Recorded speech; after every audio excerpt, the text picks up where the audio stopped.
Gagawa tayo ng Tausi Chicken Feet Dim Sum Style. Mahilig ka ba sa chicken feet? Ang craving mo, gawin nating business. Ayan, ganyan siya ka. Lambot. Oh. Diba? Okay, so meron tayong tubig dito. Nakapatay na muna yung ating apoy. Maglalagay tayo ng luya. Ayan. Tapos, spring onions. Ayan. Next naman ay maglagay tayo ng Mallorca. Ayan. Tapos, meron tayong honey. So, bakit tayo maglalagay ng honey? Para maganda yung kulay ng ating chicken kapag prinito natin siya mamaya. Tapos, yung ating chicken. So, yung chicken po natin ay nalinisan na at natanggalan na ng kuko. So, ngayon, buksan na natin yung apoy. So, i-parboil natin ito or bahagyang kukuluan natin for mga 2 to 3 minutes. So, kailangan mag-start ka talaga sa water na hindi pa mainit. So, room temperature. Para yung scum or yung madumi, yung impurities ng manok natin ay matanggal. Dahil kapag mainit na siya, yung water mo mainit na, tapos inilagay mo yung manok mo, ang mangyayari kasi, magta-tight yung kanyang skin, so hindi na matatanggal yung scum. Tunawin natin yung honey. Ayan. So, i-bring natin to into a boil. High heat muna natin. Ayan, kumukulo na siya, di ba? So, ilipat natin sa medium heat yung ating apoy. Ayan. Tapos, start ka na sa timer mo na mga 2 minutes. Okay, after 2 minutes ay hanguin natin to. So, discard mo na yung luya at yung ating spring onions.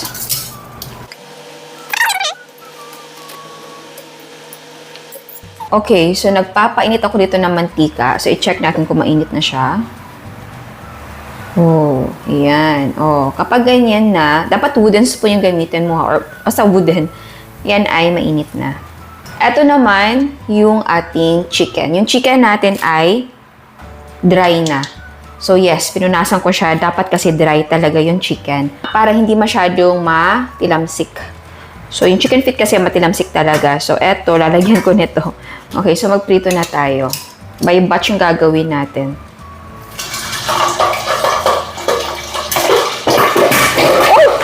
And so pripituhin natin yan until mag-golden brown. Close natin yung lid para makasigurado. Ayan. Okay. Tapos, diretso natin siya sa ice cold water natin. So, dapat talaga naka-ready ka na ha, bago ka mag-start magprito. So, ano bang purpose? Bakit naglagay tayo ng ice cold water? Para po magkaroon ng tiger skin yung ating chicken feet. Yung kulubot-kulubot, yun. I-soak natin yan for 10 minutes. So, ganito siya, oh. After 10 minutes, wrinkled siya. Ayan, kita nyo ba? Ayan, kulubot-kulubot. So, hanguin natin yan at itapon ang water. Next na gagawin natin ay braising. So, magsusutoy muna tayo. Kailangan natin ng oil. Unahin natin yung luya.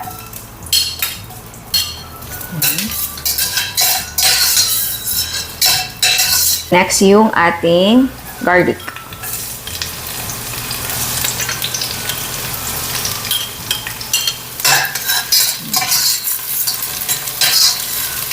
And then, next yung ating sili.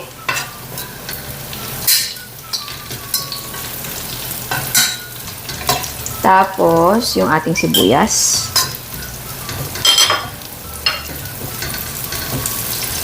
Sunod naman yung ating star anise.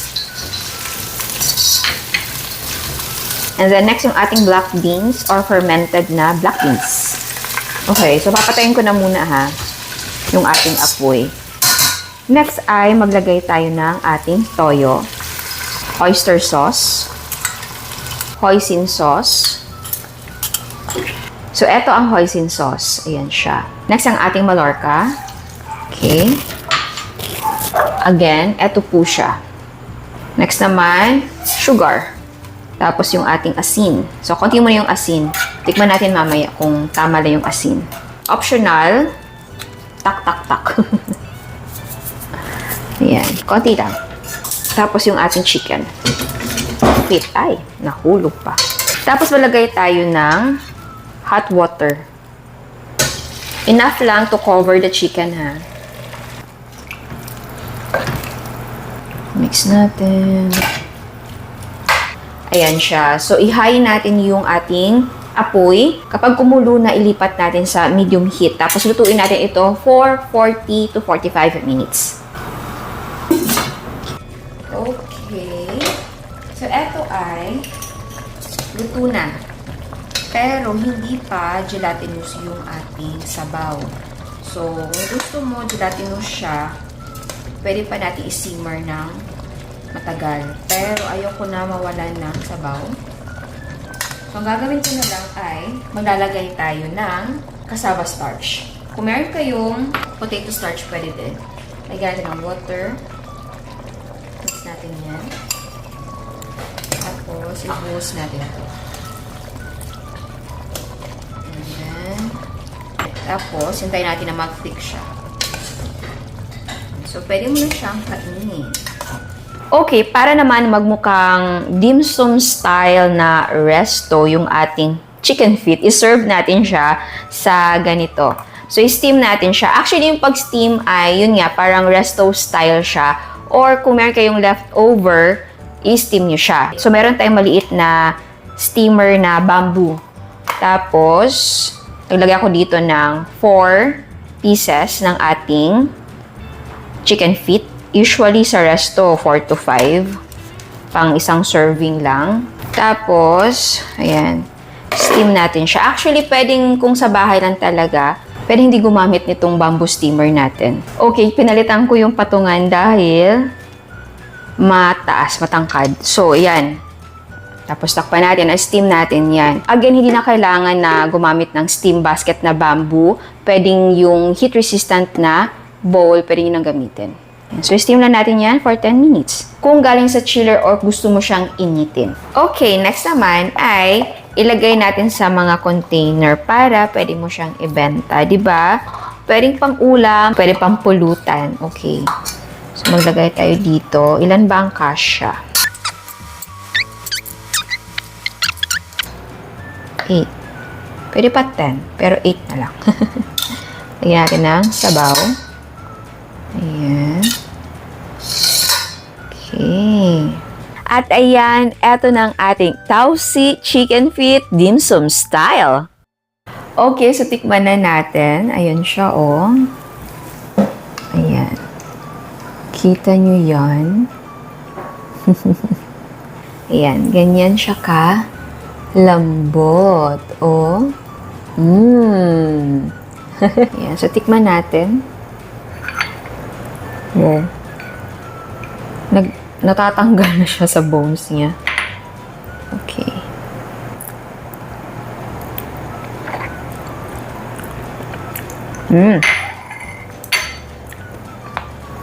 Not too salty, not too sweet, and medyo maanghang.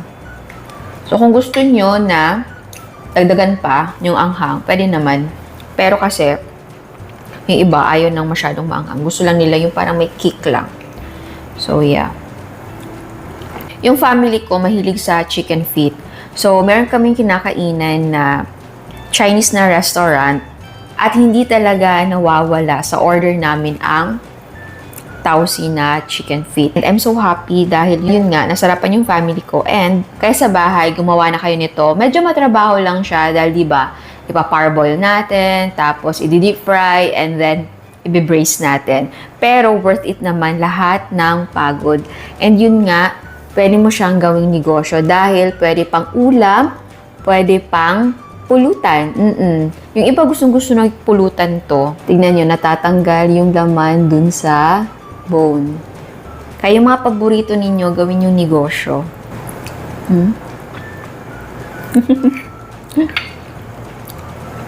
Ang sarap niya.